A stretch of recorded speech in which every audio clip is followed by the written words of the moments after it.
Hey guys, my name is Maria Osman. I am a student at the University of Iowa. I'm studying international studies and human rights. I studied abroad in Jordan through SIT's Refugee Health and Humanitarian program. Now, if you are someone who wants to study abroad but you're worried about not being able to afford it, or maybe you're just someone who would like some help with figuring out what steps you should take in getting the right scholarships and grants, then this video is for you. See, now studying abroad is pretty costly, but it was something I had really always wanted to do. But being a first generation student from a low income background, I didn't think that it was something I would be able to afford.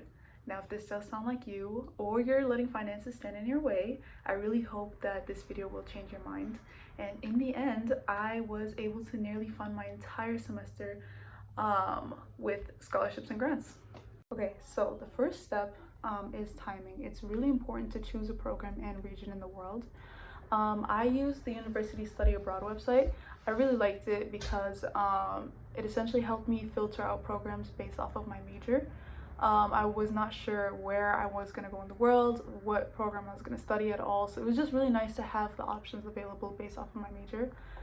Now, keep in mind that there are study abroad programs for almost every major, whether it be engineering, whether it be business, finance, computer science, whatever it may be. There is most likely going to be a study abroad program for you. It's not tailored to one or two specific majors. Studying abroad is for everyone. So I then went through the different programs that were offered, and I just kind of saw what each one had to offer and just which one pretty much interested me the most. That led me to choosing SIT's Refugee Health and Humanitarian Action Program in Jordan. Keep in mind, you don't have to have a specific program just yet, or like a specific, you don't have to know exactly what you're going to study, just who you're going to study under and kind of what region you're going to study in the world. And then once you have a program and a region picked, then you are ready for scholarships. So after choosing my country and program, I made an appointment with a study abroad advisor where we pretty much just talked about my interests and what I was pretty much looking for when studying abroad. It really did help that I already knew where and what I was going to study. My study abroad advisor then gave me a list of different resources. The biggest one really was the International Studies website.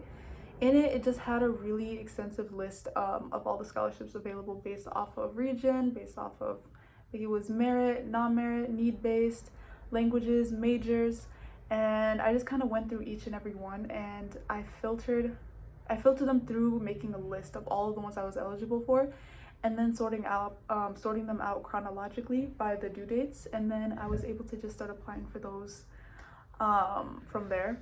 Along with this, I was also connected with other scholarships, such as the Gilman Scholarship, where I worked closely with an advisor, and thankfully I was able to receive that. Study abroad programs such as SIT or CIEE also do offer scholarships through them as well. I was able to go through that as well and pretty much just add them to my list and apply for those. I know that I also did use other outside resources such as, I think it was goabroad.com and Go Overseas, and I also added those to my list and applied for those as well. I just applied for as many scholarships as I was. Every scholarship I was eligible for, I just added it to my list and I just applied for them based off of the due dates. So a lot of the scholarships that I applied for were essay based, and I would pretty much start with creating a list of the questions that were asked in those essays and kind of answer each one in a bullet point form. And then from it, I would take my answers and I would create like an outline. And then from the outline, I would go ahead and do my rough draft. And then once I would have that rough draft, I would contact the university's writing center where we would schedule an appointment, and they would pretty much help me through providing me with really good tips and advice on how I could improve my essays. I think this was a really good resource that did help me improve a lot of my essays, and it's probably the reason as to why I was able to get most of the scholarships that I got. So that is a good resource that you guys should use. And lastly, going back to the importance of picking your program and region, it's also really important to know when, okay, you would like to study abroad.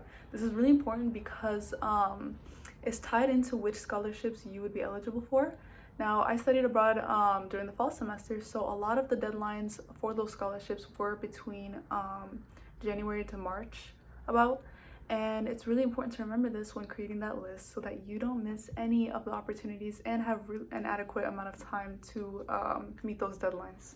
Okay, and then one last pretty big tip that I also have would be I highly recommend that you guys have like a notebook or something. I have my little red notebook. It's not that little, it's bigger than my hand, but it does follow me everywhere. And this is where I keep track of all the scholarships that I applied for as I was going. Not even that, I think it was also like while the documents that were needed from me from like SIT, like if you see here, like this is everything that was needed from the SIT, like the confirmation, from the Gilman scholarship, and even like the documents after I was accepted as well. Just kind of a place to like keep note of everything and just check things off as you go. So I really hope that this video was helpful with providing you all with a better sense of direction just when looking to apply for scholarships and grants. I also hope that it gave you the motivation needed to go ahead and apply for studying abroad. And then also just remember, if you ever doubt that you aren't gonna get that scholarship, apply.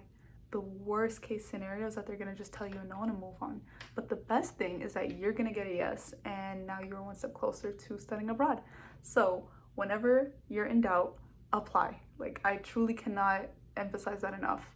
But I really hope that this video helped, and I wish you the best of luck on your study abroad journey.